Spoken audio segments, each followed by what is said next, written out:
Well, so we're live, Tom. What? No. We are. I know. Oh, I know. yeah. It's true, and we're Hi, streaming Rand. out. Tom, hi, and it's just our logo on the screen. What do? We go to the two shot. It's you and me. Hey, hi everyone. Hello. So we're. I'm Rand Hoppy. I'm founding trustee, acting executive director, and so on. Jack Kirby Museum. Tom? And I am the president of the Jack Kirby Museum. It's true. And we're here. We did a whole, well, we'll get to that, but it's exciting because we're gonna tackle Kamandi. We're gonna tackle him. No. It's crazy. It's 40 issues. Stop it's that be kid. Insane. I know. I hope you could come along for the ride. Yes, it's gonna be a long run. It's gonna be a long. We're gonna do our thing of like three issues. And each, but not this one, because we're gonna do a little like what's this Kamandi all about and all that stuff. So let's the origins of Kamandi, the ramp up. Okay, so there's our fantastic logo, and so we are on. We're streaming out to Facebook, YouTube, Twitter, and Twitch. The secret Twitch feed is heading out. So welcome everyone, and please say hello. I see Crackles is cracking some mosquitoes, and Lynn is on as well. Lynn is on YouTube, and my Gmail account, nice, is on YouTube. So great to see you, everyone. If you're on Facebook or Twitch, I'm not sure if we get our comments from Twitch. I know we get them from YouTube. I have never seen any Facebook. comments from Twitch. I know we don't really get people watch from Twitch. But if you're, I don't even know how to check. I'm not even going to bother checking. We've got a show. No, because something might break if you do that. I'm not going to do that. If I had 5 screens instead of just the 2 that I have. So all right. So let's see. Where are we? I'm going to go over here. No, I don't want that. Where's my mouse? Okay, there it is. So welcome. It's Kamandi live stream after disaster. Oh, this Stefano on Facebook. Great to see you. Hi, Stefano. And so this is our first Kamandi, and let's just take a brief look at all the other things we've did. We did Fourth World Summer. How many episodes of that was there? I don't even remember. It was a lot. Lots. It was a lot. Not as many as Kamandi's going to be. Mm-hmm. We did a great show about the bicentennial battles. We spoke with Mike Royer. We did a Kirby 101. Then, of course, back in 2020, I'm like, we're going back. I'm like, wow, well, we did this 19 years ago. So back in 2020, we did 26 hours of live streaming over the weekend for the 103rd birthday. It was incredible. Check out our YouTube channel where all these great things are. We did a month of the demon. That wasn't that long ago. Or maybe it was. I don't know. We did OMAC. That was fun. What else did we do? Oh, and then, of course, our this is a thing. First issue, what? Atlas, Manhunter, Cobra. I think we actually took in some. What did we do? Like Sandman and Kung Fu Fighter in that one? I think we did. Yeah, we did do it. I don't remember. So then we did the Speak Out series. We did the In the Days of the Mob and the Spirit World. We had some guests. With Steve Sherman, who joined us, and John Morrow joined us. We did an online thing for the pandemic, San Diego Comic-Con, Jack Kirby's favorite stories. I guess the last thing we did was earlier this year. We did the Losers. We did the Losers. Man, that was great. So this it completes the DC run after we finish Kamandi. That's it, buddy. That's right. So that's like the compelling, like, we must do this, right? Because we've got to complete all of Jack Kirby's work at DC in the 1970s. So we're gonna take it on and it's going to be great. I mean, I'm a Jack Kirby fan because of Kamandi. So, anyhow, so please comment, like, subscribe, share, ring the bell, do all those social media video things. Please follow us and like us and make comments. People are making comments. That's great. We're seeing YouTube and Facebook people. If you're on Twitter, head on over there if you want to say hi or something, because we can't really check that stuff. And Twitch, bless you, Twitch people, if you are watching us. We appreciate that. So what else? So we're back. All right. So I don't know. I repeated the logo. So okay. Let's just remember who Jack is. Jack was born in 1917 on the Lower East Side. Had kind of hated the Lower East Side. Too jam-packed, filled with people. Got a good education in the New York City public education system. But there were a lot of kids at that time who were really caught up in what was going on with technological innovation, like airplanes and radio. So airships. Oh, look, there's a spread from Street Code that he drew. Incredible spread. So it's an amazing thing. And it just goes to show how much Jack had like a photographic image memory. Sure. Yeah. And we were, what was it, 2 weeks ago? We were on the Lower East Side, right? We did our birthday walking tour of we at least did the Lower East Side, which is an annual thing, but then we had the special day before, which was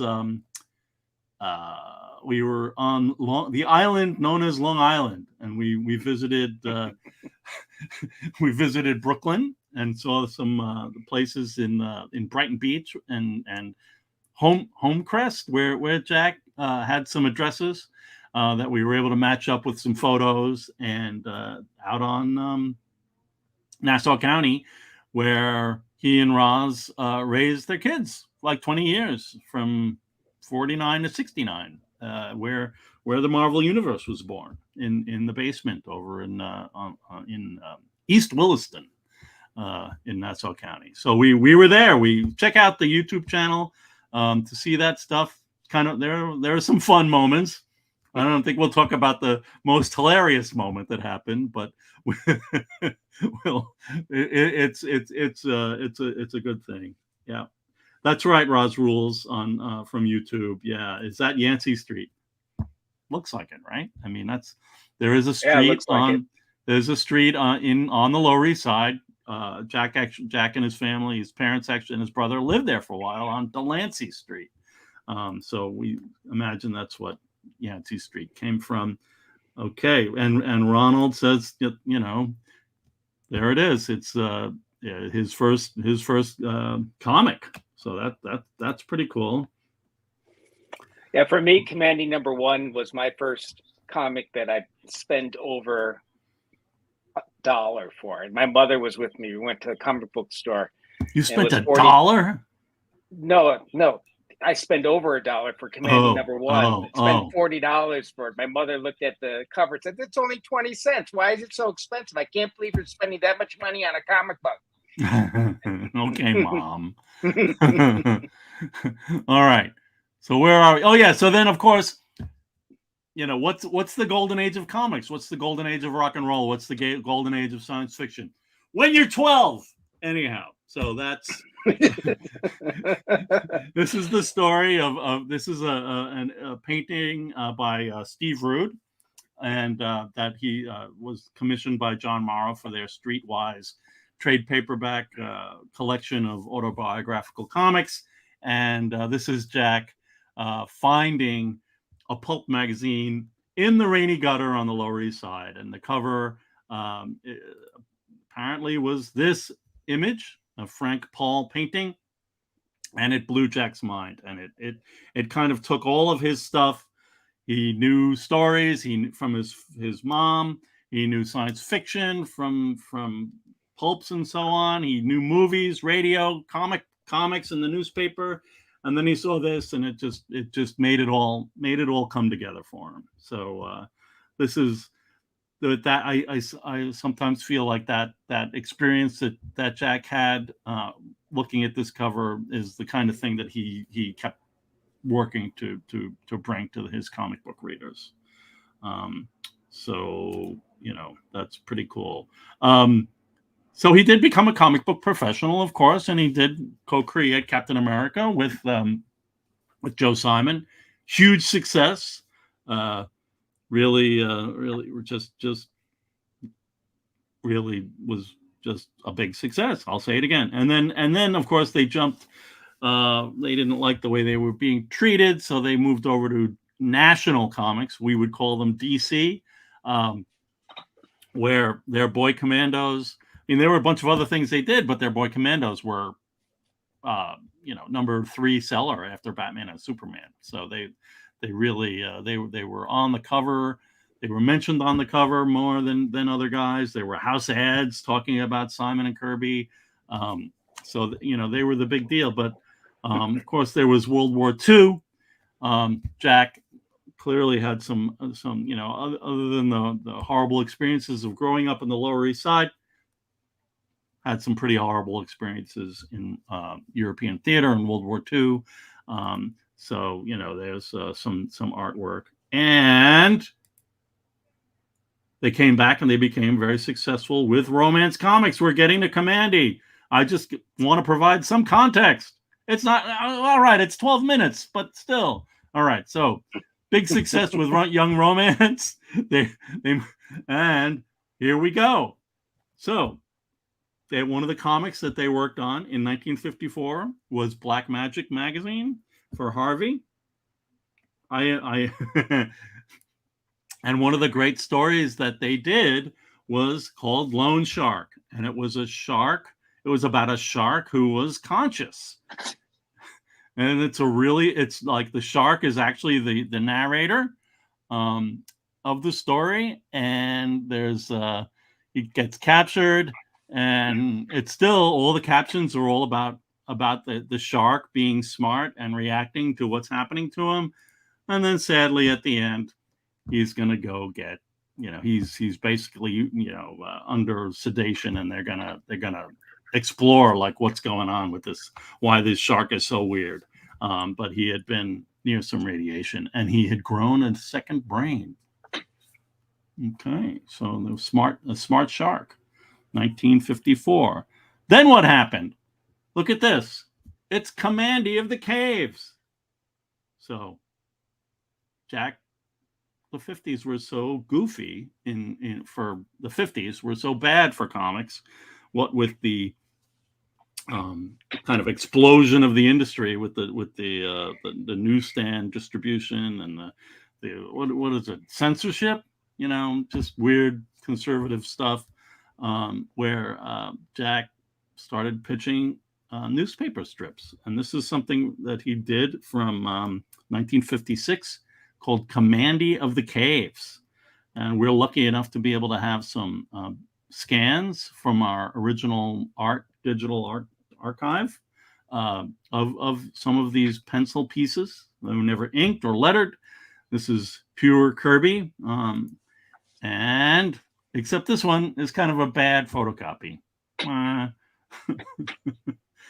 But you can see that there's like cave people, and then there's some space people, and the space people land. I think it was like what's the previous issue was? The previous one was number 6. Oh no, this is sorry. I'm all over the place. So this is number 2. This is number 4. And right here we see, listen to, in the center panel, listen to me, our commandas.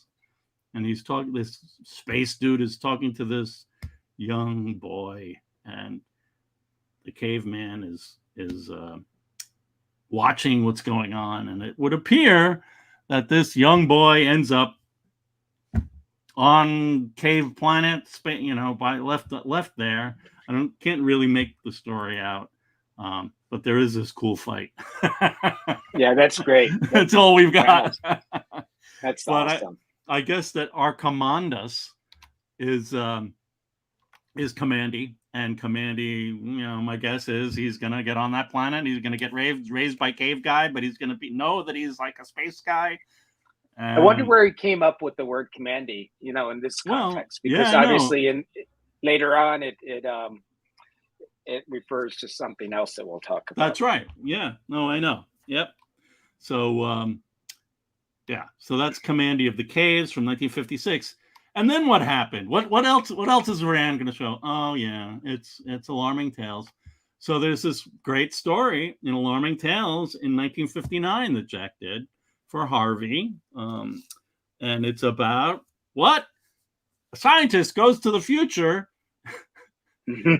encounters thinking, talking, and like human acting animals after the great disaster. No? After some yeah. So he like comes out of his cube, and he pushes his time travel cube into a cave, and there we are. We're in the way. Oh well. I'm gonna make us go away for a second. Where's my mouse? Come on, mouse. Yeah. So he encounters a rat. The rat is like, oh well, tiger or leopard.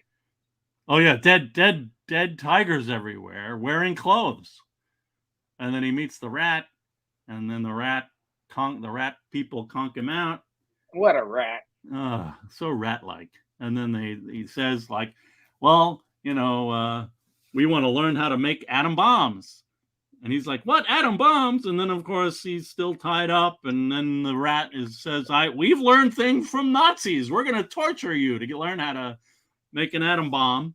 And then they're attacked by a raid, and somebody comes in and takes the guy, and it's like friendly bear and dogs. The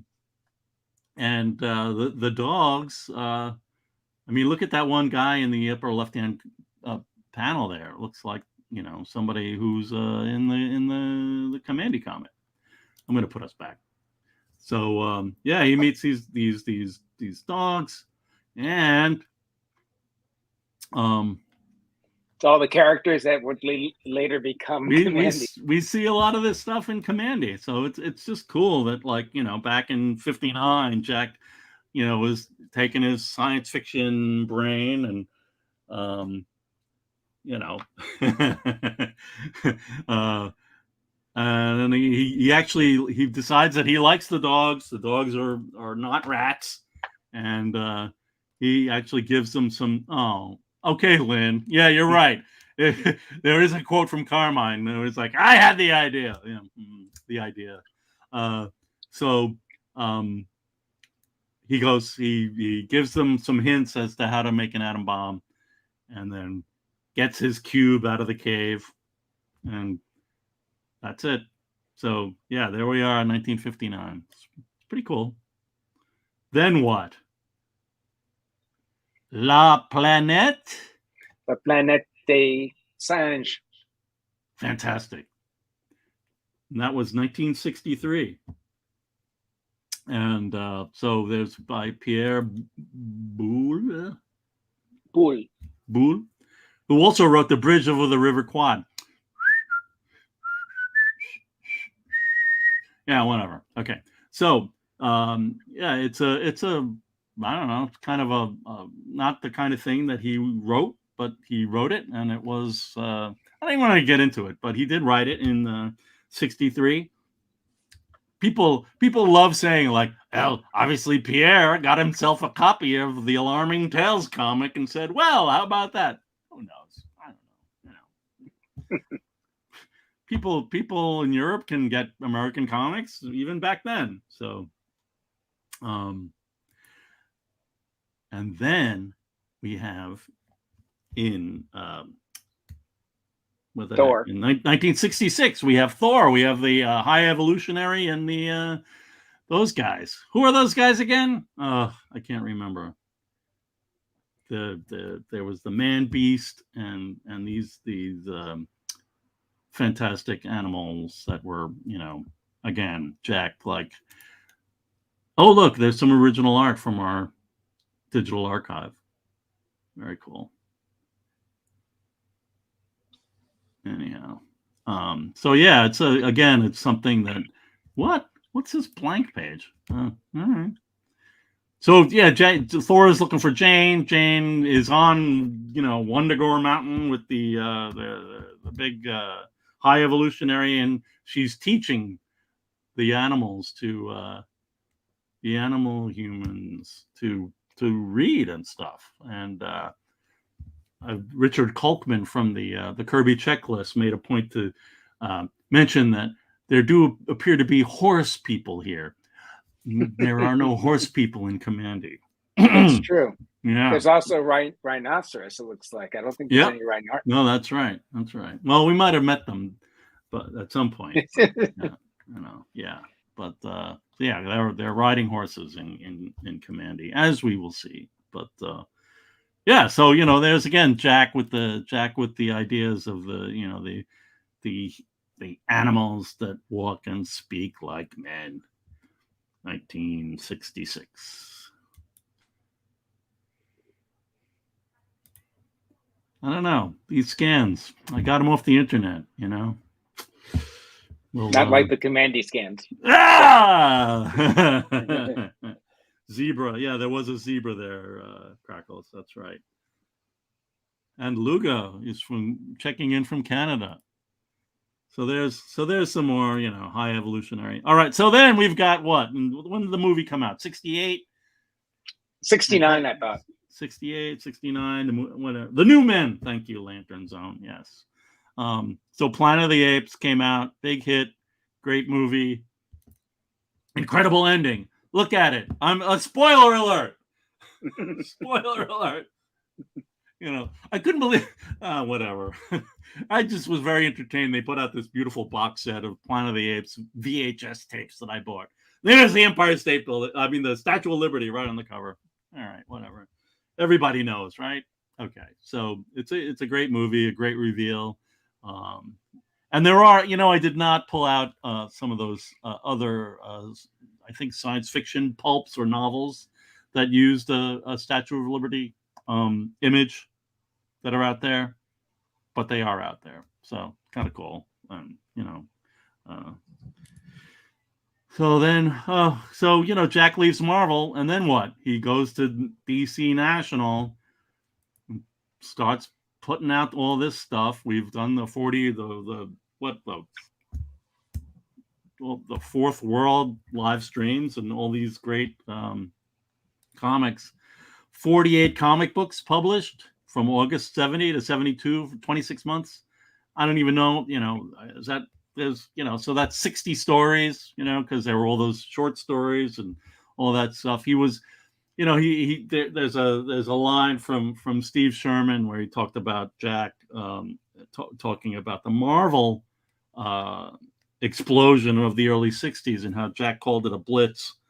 And he just blitzed them with characters and ideas and stories. And, he did it again in the early 70s and late 60s at DC with Carmine. Just an absolute blitz of great ideas and stories. And then, it didn't, whatever. The industry was so weird. The newsstands were weird. Things were selling and they weren't being reported. So Carmine canceled the comics. And here's the last page of the last issue of The New Gods. And Orion's going to fight, and then at the war, and then there'll be a big fight. And oh, by the way, all right, here comes Kamandi. He's the last boy on Earth. Earth after disaster. What's the disaster? It's Orion and Darkseid beating the crap out of each other. But maybe not. I don't know. Hey, Steve. So yeah, it's there were also a bunch of house ads the last issues of Forever People and New Gods, and also Mr. Miracle 11, which I think was the last Fourth World issue. They had all these house ads for Kamandi, and those are actually taken from those comics. That's what they look like. The Swamp Thing was coming, and the Last Boy on Earth was coming. So that was not to be confused. I know. So now this is out of context. I mean, out of time. But by the time 72, what were there? Were there 3 Planet of the Apes movies? I think something like that. Battle came out after we mentioned. Right. Yeah. So it was a big deal, and I remember growing up in those days, and I really wanted to go ape, but I did not. I wanted to go to the movie theater and see all 5. I did not do it. If you did, I'm envious. But it was a thing. And Tom and I were talking the other day about seeing Beneath the Planet of the Apes for the first time, and how kind of crazy cool that was. Oh, wait a minute. Is that what we do here? No. Okay. So that other thing didn't come up. No, it comes up later. All right. So it's 1970. What do you got? Can I just mention, like, at the end of the Fourth World, yes, the books were canceled except for Mr. Miracle, but Jack needed to fulfill his contract.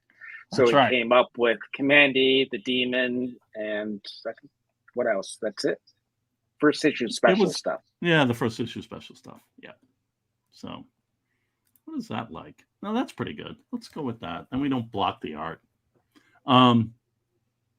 So then there's these presentation pieces that we have, scans of photocopies, right? Because Jack and Roz had a large format photocopier in their home, and so everything was OMAC too. Yeah, that's right. OMAC, right, was photocopied. So this is a scan of a photocopy. This beautiful pencil art is out there somewhere. If you have it, contact us. We want scans. But Kamandi of Earth. Yeah, the planet of the future beasts. And he talks about how the story is written in diary style. There's Flower, saves her, etc. It's and then what else we got? We have the Tiger City drawing for the presentation. It's the home of the future beasts. It's got everything from medical buildings, circuses, and fight arenas. So what more could you want? And there's Kamandi on the side of the building. Yeah. That's right up there. Yeah. So cool. And then there's some characters that he did. Dogs are heroes. They're doctors, scientists, civilized, still sympathetic towards man. Excuse me. It's kind of amazing how he had like probably the first 20 or more issues in his head already. That's right. Yeah. And the one thing, the Jaguars are rough robber pirate types. They define the might of the Tigers for a booty. It's Captain Spotluck. And then rats are weirdo killers. They run sewer domain in ruins of Big Human City. This character is Sline, the Prowler in the Dark. Kamandi's Emily. me speak good someday. This is Half-Track, the wolf, the hunter who sets traps for Kamandi, kills his old man. Tigers worship Minuteman missile, which rises out of silo during the ritual. This is called the Rite of the Warhead. So look at this. It's the same darn thing. Rand, what's the point? It's Rand, what's the point? Oh, thanks, Tom. So there's over here we've got Half-Track Wolf, which is, I believe, what it ended up being. But here we have Lobo the Tracker. So I believe that. Oh yeah, Lynn. They did have dogs. Absolutely. They also had a horse. Well, they had a horse. True. Lynn is asking if the. Yeah. No, I see. Yeah. So.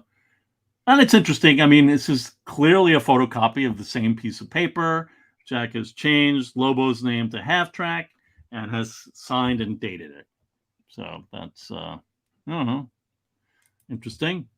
And we have this. This is Sultan the Mighty, overlord of the Tiger Cities. He's the conqueror type, goes on campaigns to collect tribute. Find that human. What? Why? What? Rand? Why two? Why do we have two? Why do we have two? Because it's Warhead. Originally, Warhead the Mighty. So Sultan is so much better than Warhead, because the Sultan Warhead is actually the warhead that comes out of the ground. So it's kind of weird. Yeah, it's kind of weird. But yeah, much better name. Oh, there's Kamandi down there in that little hole. Yep, in the little kind of hole. Yeah, because they need to find that human. Find him. Step to it. So, yeah. So these are the presentation pieces.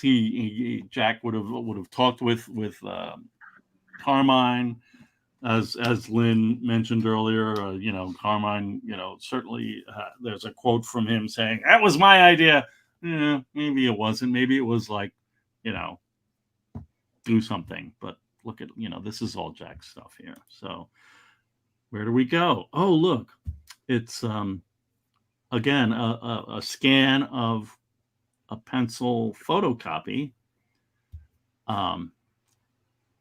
Complete origin, fourth world issue. So Jack was he did that with the Demon too, right, Tom? Called it the fourth world. Yes, he did. Yeah, he was kind of making like the Kirby brand was like the fourth world. It wasn't like the fourth world was just New Genesis and Apocalypse. It was like all the Kirby stuff was. It's Jack, the fourth world of Jack Kirby's ideas. That's right. It's the fourth phase. Yep. So it's the beasts that act like men who act like beasts, see the world of Kamandi, the last boy on Earth, and of course the big Statue of Liberty image, and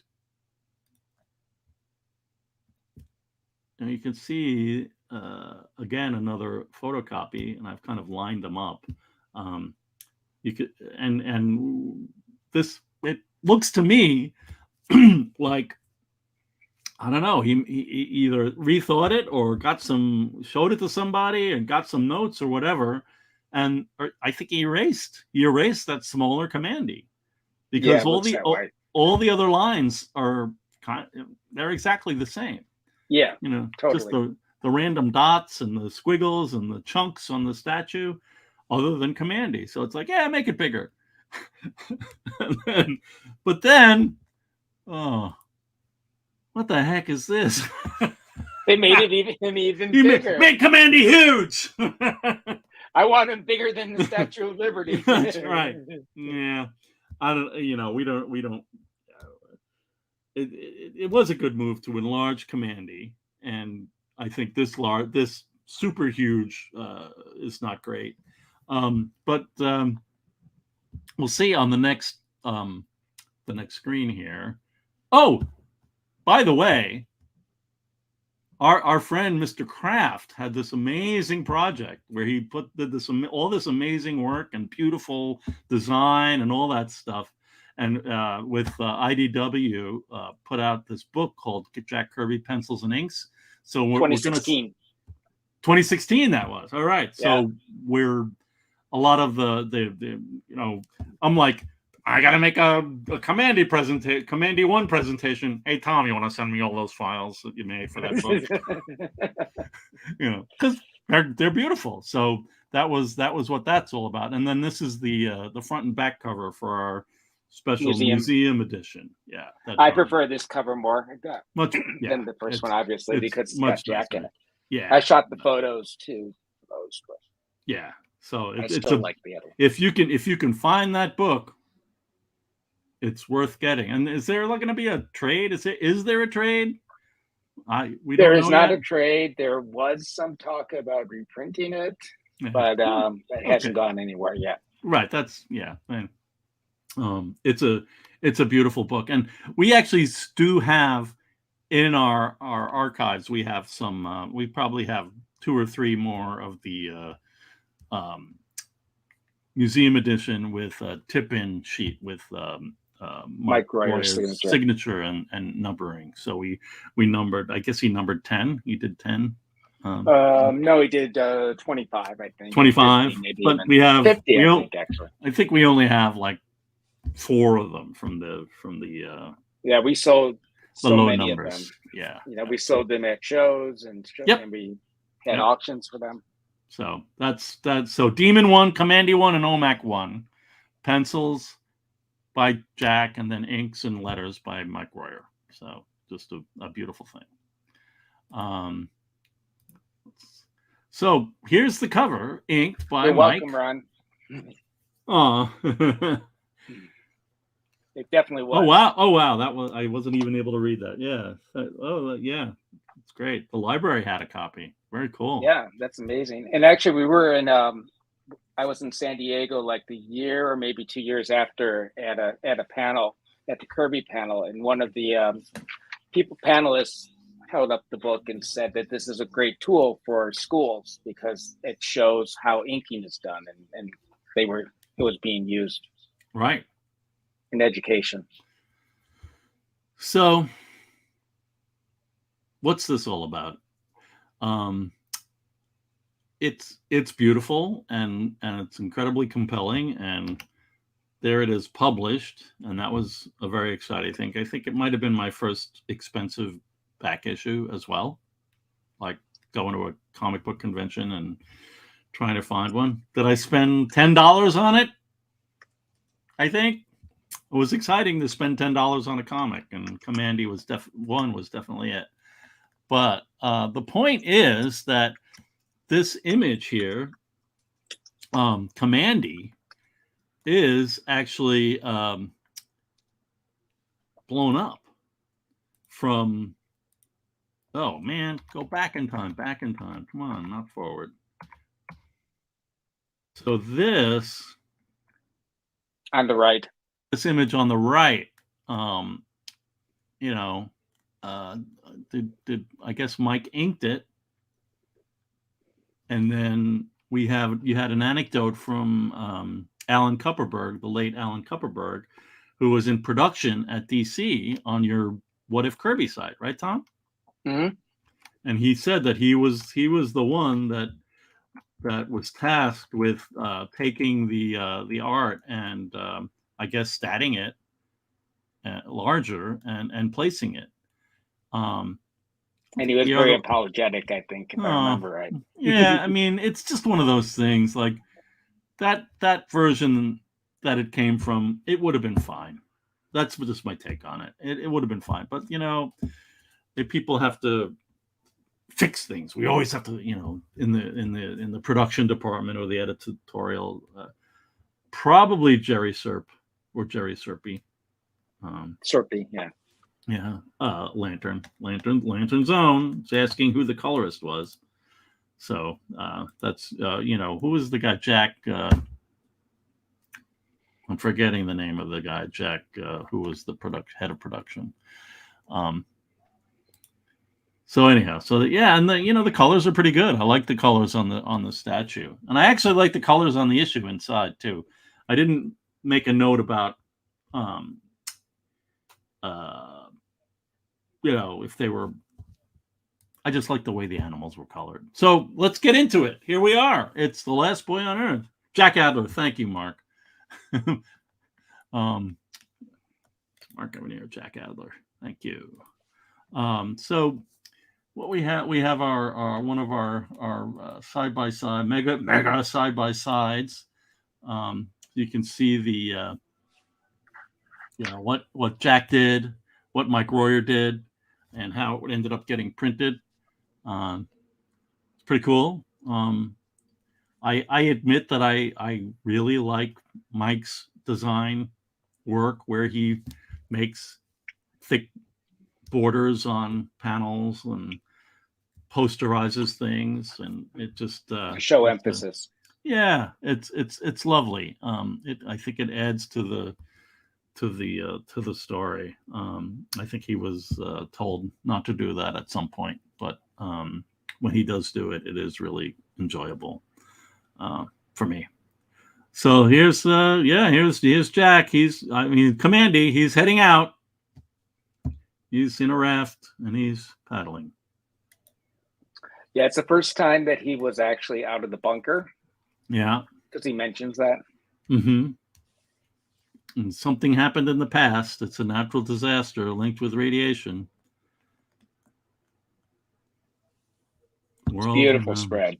Just lovely. Yeah, really nice. That's not the New York I saw in the microfilm. Okay.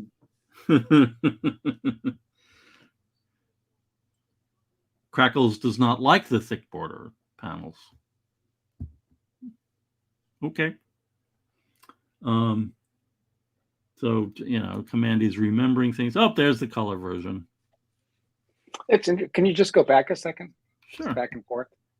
Never mind. I just wanted to say something. Okay. Okay. Yeah. So he's paddling around, New York Harbor, I guess. Sees people. No, it's actually he mentions that he's going up what used to be called the Hudson River. Sure. Yeah. So he's in Poughkeepsie, and he's not that far up. Oh, all right. Well, he does say it takes him days of paddling. Okay. Days of paddling, you're right. Oh, he's at Albany or yeah, right. He's in the Adirondacks. He's up in the Adirondacks, yeah. So he sees people and he waves to them, and they run away. They run away. Why?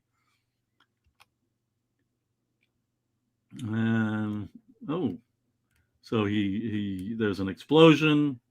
He returns actually, but right. That's right. He came from far away, so he got back pretty fast. Right. So he gets back. Make sure his grandfather's okay. And there we see the clue of the Command A, right, in the lower right corner. Right. And apparently he booby-trapped everything, and right. that guy outside, or that thing outside, tripped it, and doesn't take time to look at him as he runs by. Because if he had, he would have noticed something. We would have had the reveal already. Yeah. Yes. So there's Command D, the Strategic Planning Center, and he's talking. Animals don't read books or maps. Grab what you think we can sell. Oh no.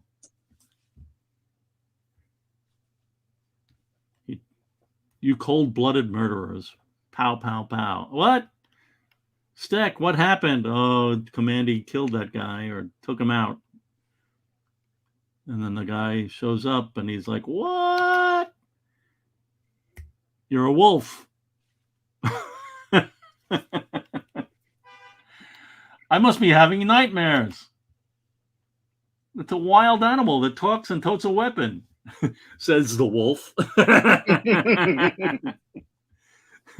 Stay back. Well, the fellow who trained you must have been a genius anyway. Don't come any closer. Yeah. Looks good. Oh, and I usually don't do I don't go from like mega to mega, but I did that first mega, and the three page slide, but I did this one for a reason. It's action packed, which is great. It's always great to see. Great to see action like that. Yeah, in 6 panels, it's awesome.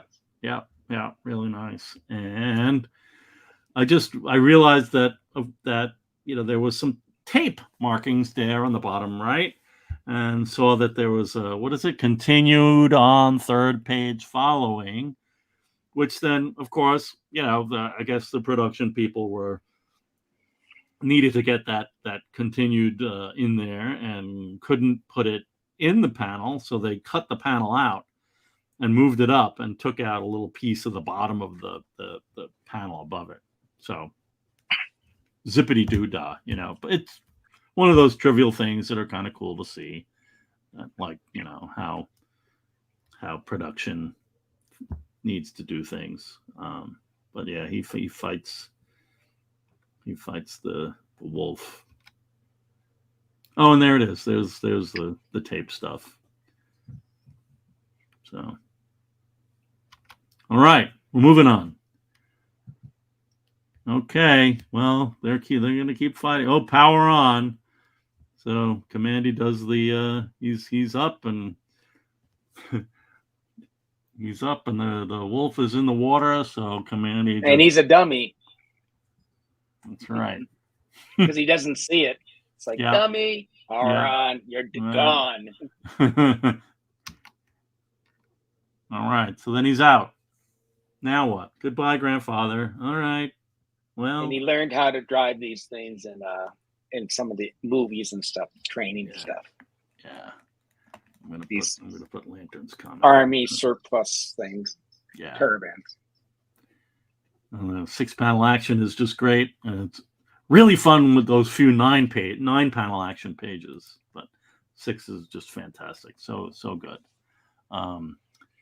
So yeah, he gets out there and drives, and he's on the New Jersey Turnpike, looking for the Howard Stern rest area. See if he can get some Roy Rogers. All right, I won't go on. Rear view mirror, jumping jackrabbits. What now? Tigers. Okay, it's Great Caesar. Yeah, and he really has a lot of admiration for Caesar immediately, and then he sees a sniper getting ready to kill him. All right, and then he's the king. That's it. He shoots him. I'll use my pistol and take out that sniper. Hey, what? Pew, pew. All right. Yeah, hey, what? We have a hidden animal cub. So then he claims it as his own because you can claim animals. That's right. It's great that he calls him a cub, just like a bear or something. Yeah. And then they're in the thick of the battle. They're fighting the leopards. For Caesar and victory. Yeah. Oh, man. Yeah. Fall back and regroup. Hey, you got the face in the corner.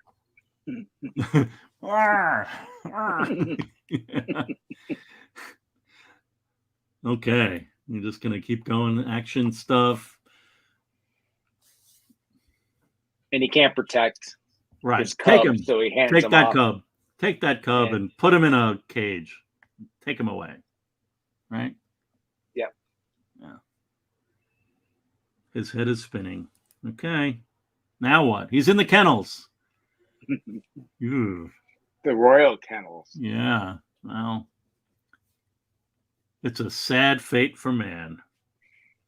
Here's some slop.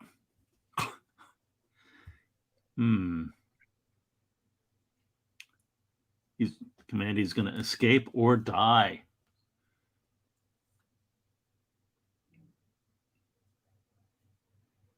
That's it. He makes the move. He's out. He's bolting the kennel.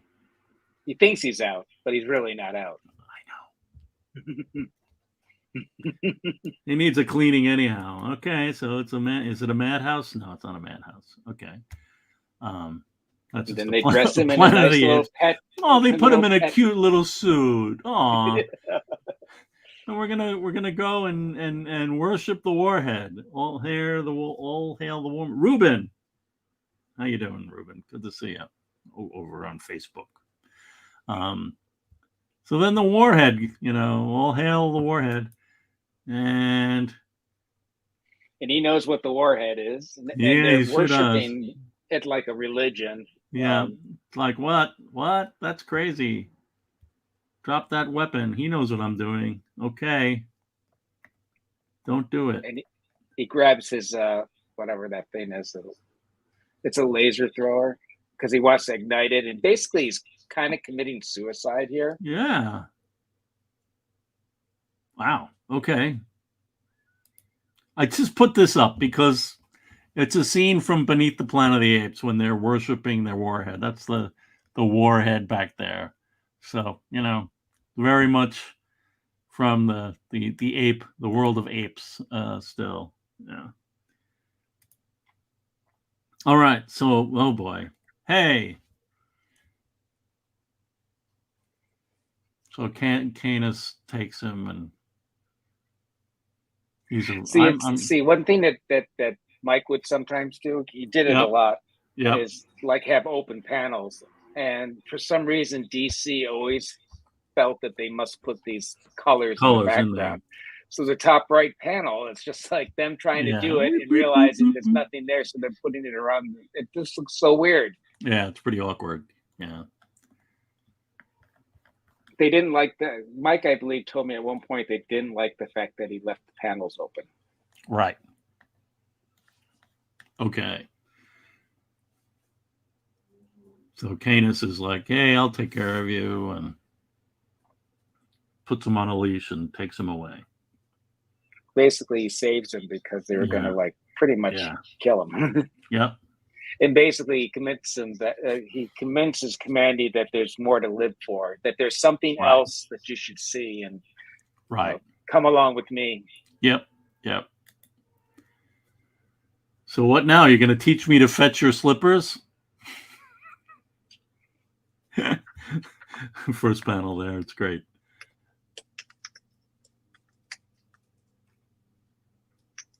No, it's not a what? And then it's step in here. Don't be frightened. What? He's a human. I see you brought company. And he speaks coherently. What the heck?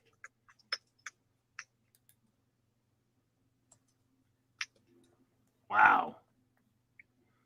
He's a radiation human. Yes, radiation the opposite way.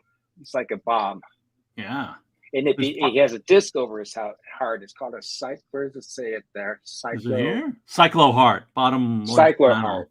And the amount he presses is the amount that it gives off. And if he presses it too hard, he can go fusion. That's crazy. It's a pretty cool idea, you know? And we find out in later issues what that's all about. Right now, this is a mystery. Yep. So that's great. And then, hello, it's me. I'm Ben Boxer.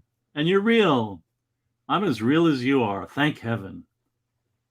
Kamandi realizes he's not alone, which is what I called this episode. He's not alone.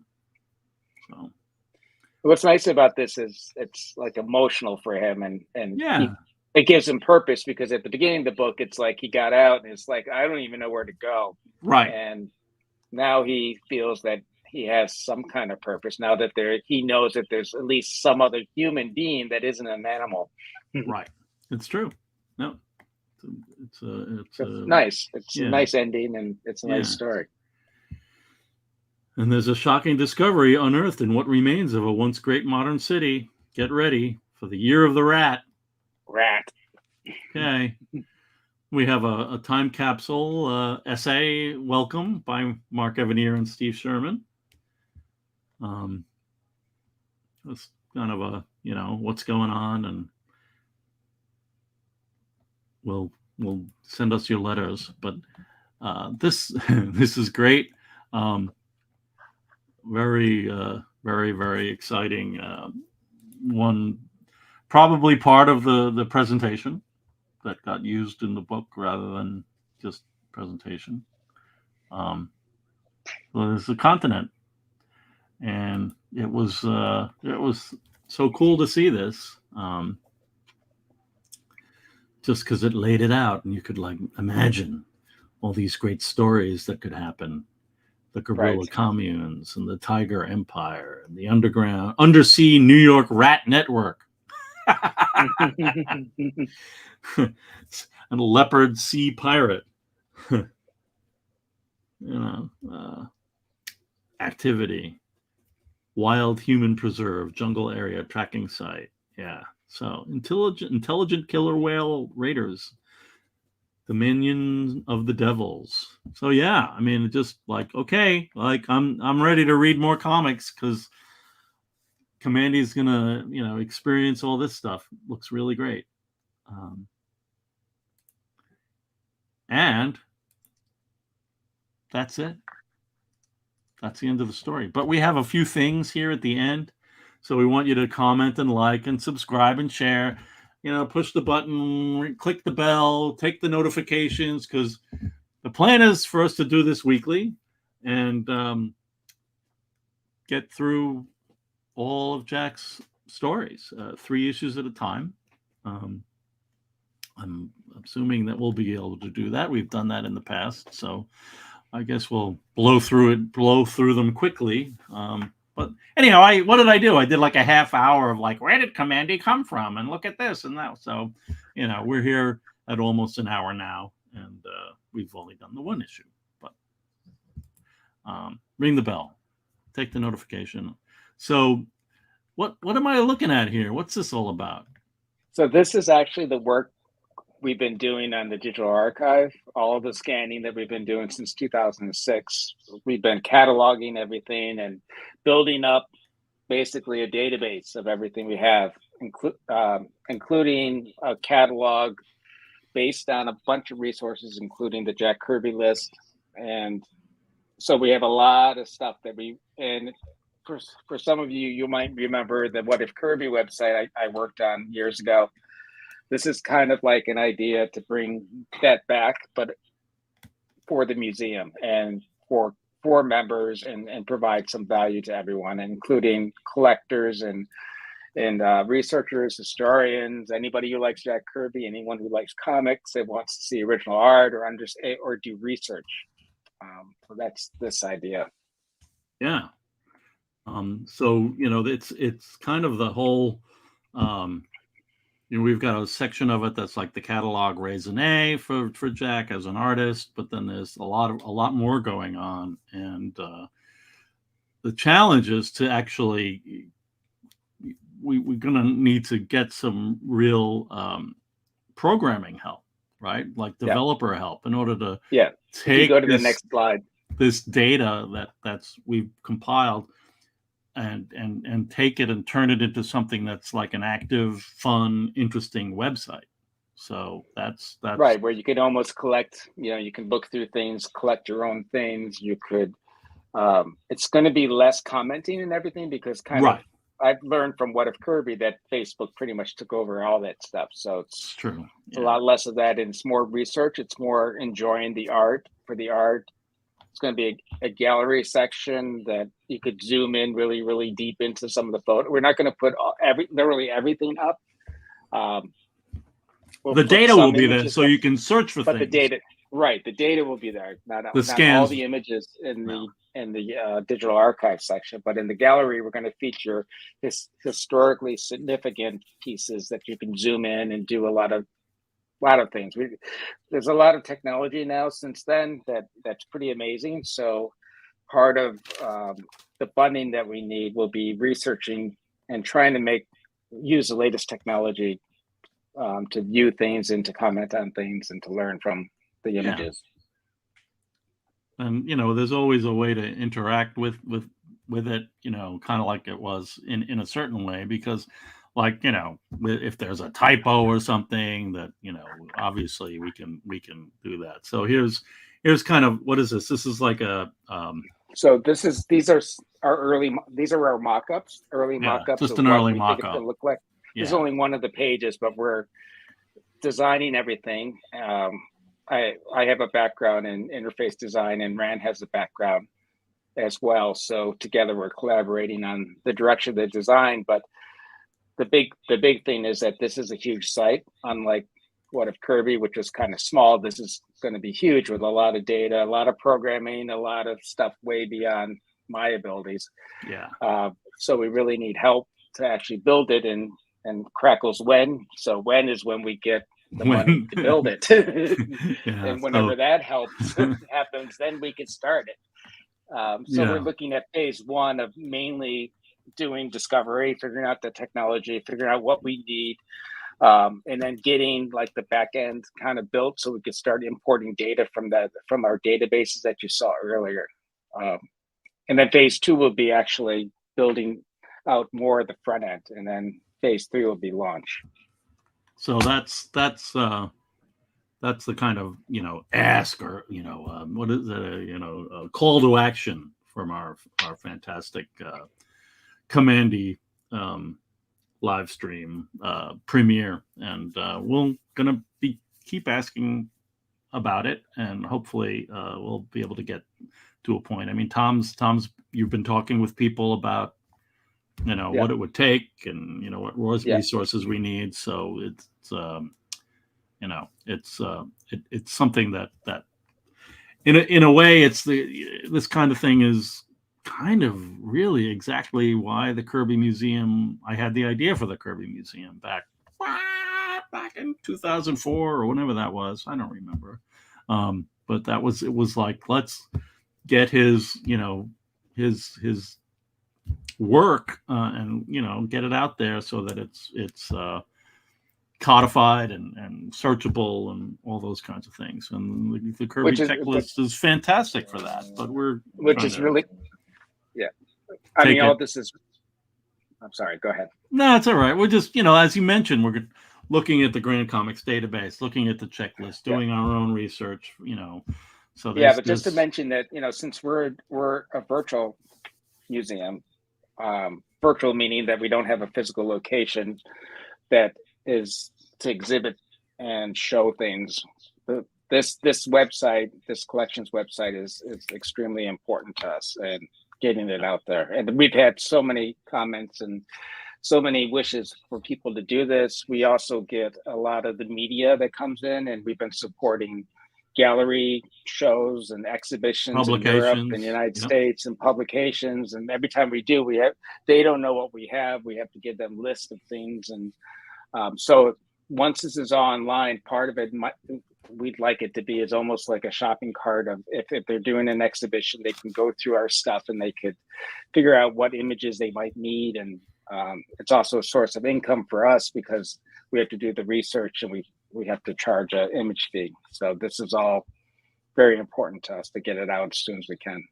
Yep. And then that link is going to Give Lively, which is you could check it out. It's more detailed, and you could set up monthly, or you could do a one-time type thing. And that's what we're hoping for. And we may have to also start looking for other sponsorship as well. That's to right. Try to get, because it's a lot of money that we need. Yeah, it's a lot. Database and web programming is not cheap. So, right. Yeah. So that's it. Thanks, folks, and let's head out. Of course, you can become a member of the Kirby Museum. We still do have membership premiums. We love the fact that people join to this day, and they kind of become a kind of a supporting member where there's an annual, and they agree to the annual, and we get a little bit of money every year, and it just helps us to keep moving along. We have fantastic treats on our website that you can buy. Shirts, lots of shirts. We like shirts. We're wearing shirts. And that's it. And we are going to offer up another one next Monday is the plan. And so we'll do 2, 3, and 4, and I'll whip it up and get it out there on the net for your scheduling and remindering and all those kinds of wonderful things. Thanks to everybody who made comments. I hope that Crackles took care of those mosquitoes. Well,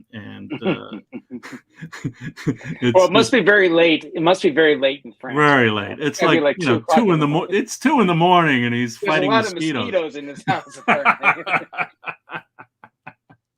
But we look forward to doing it again. And thank you, everybody. Really appreciate it. Take care. Thank you.